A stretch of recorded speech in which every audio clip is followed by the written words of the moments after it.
ఇంచుము, నేను ఎన్నిసార్లు చెప్పినా నీకు అర్థము కావడం లేదు ఎందుకని నేను చెప్పాను. మనుషులను నమ్ముతావు, మనుషులు మాటలు వింటావు, వాళ్ళ చెప్పేవన్నీ నిజమే అని అనుకుంటావు. కాని నీ దగ్గర ఒక మాట, వాళ్ళ దగ్గర ఒక మాట, ఇక్కడ మాటలు అక్కడ మాటలు ఇక్కడ చెప్పి నిన్ను నమ్మించి మోసం చేస్తారు.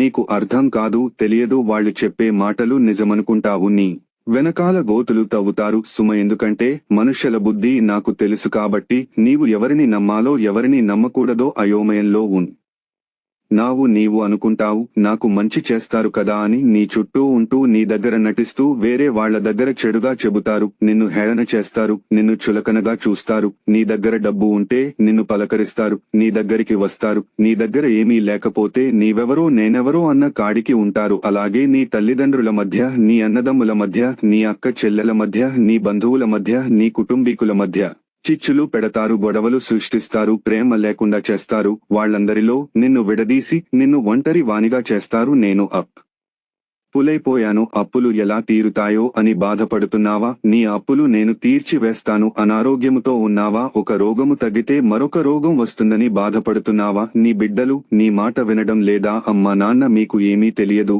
నాకు అన్నీ తెలుసు అని నీ బిడ్డలు ఎదిరిస్తున్నారా? అలాగే శరీరము సహకరించడము లేదా? ఎంత కష్టపడినా నీవు రోజువారీ సంపాదించిన సంపాదన సాలడం లేదా? నీవు నన్ను అడుగుము, నీకు అన్నీ ఇస్తాను. కాబట్టి నీవు నా మీద ఆధారపడి నీవు జీవిస్తే నీకు నేను స్నేహితుడిగా ఉంటాను, తోడుగా ఉంటాను, నీకు సహాయం చేస్తాను. నీవు అడిగినవన్నీ ఇస్తాను, నీకు సలహా ఇస్తాను, సమాధానము కలగచేస్తాను. ఎందుకంటే నీ వారే నీకు శత్రువులు అవుతారు, నీ ప్రాణ స్నేహితుడే నీకు కీడు తెస్తాడు. నిన్ను ఎక్కువగా ప్రేమిస్తున్నాను అని నీవు నమ్మేటట్లు నిన్ను మోసం చేస్తారు. జాగ్రత్త. బైబిల్ వాక్యము చదువు. కీర్తనల గ్రంథము 118వ అధ్యాయము 8వ వచనం. మనుషులను నమ్ముకొనుట కంటే యెహోవాను ఆశ్రయించుట మేలు.